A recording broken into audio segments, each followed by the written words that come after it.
रूही और नाहर के केक होते ही गोयन का हाउस में आया एक बड़ा तूफान। सुमित्रा दादी की छोटी बहन यानी नाहर की छोटी दादी ने आकर रूही और नाहर को किया घर से बेदखल। ऐसे में सभी का सामान फेंका घर से बाहर। जी हां दोस्तों, दंगल टीवी के सीरियल मनसुंदर में इस समय कहानी एक बहुत ही चौंकाने वाले मोड़ पर पहुंच चुकी है। अभी तक जहां लग रहा था कि रूही और नाहर की जिंदगी में सब कुछ धीरे धीरे ठीक होने वाला है, वहीं अचानक एक नई मुसीबत ने पूरे गोयन का परिवार को घेर लिया है। जी हां दोस्तों, इस बार घर में एक ऐसा कलेश शुरू हो गया है जिसकी किसी को भी उम्मीद नहीं थी। दरअसल जैसे ही घर में थोड़ी शांति आने लगती है, तभी अचानक चाची जी की एंट्री हो जाती है। लेकिन उनकी ये एंट्री किसी मेहमान की तरह नहीं, बल्कि तूफान की तरह होती है। चाची जी बिना किसी को बताए सीधे घर के अंदर आ जाती हैं और आते ही ऐसा व्यवहार करने लगती हैं जैसे ये घर अब उनका ही हो। घर के सभी लोग उन्हें देखकर हैरान रह जाते हैं। नाहर उनसे पूछता है कि वो अचानक यहाँ क्यों आई हैं, लेकिन चाची जी का अंदाज बहुत ही दबंग होता है। वो साफ शब्दों में कह देती हैं कि अब इस घर में वही होगा जो वो चाहेंगी।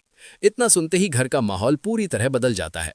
रूही समझाने की कोशिश करती है कि इस तरह अचानक आकर घर में हंगामा करना ठीक नहीं है, लेकिन चाची जी किसी की बात सुनने के लिए तैयार ही नहीं होती।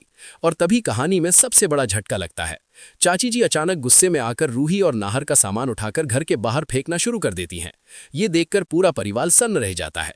किसी को समझ नहीं आता कि आखिर ये सब क्या हो रहा है।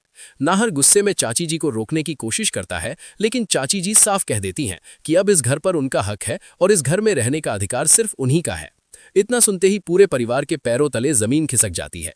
घर के बाहर अब रूही और नाहर का सामान पड़ा हुआ होता है और पूरा परिवार बेबस होकर ये सब देख रहा होता है। नाहर की दादी भी ये सब देखकर बहुत दुखी हो जाती हैं।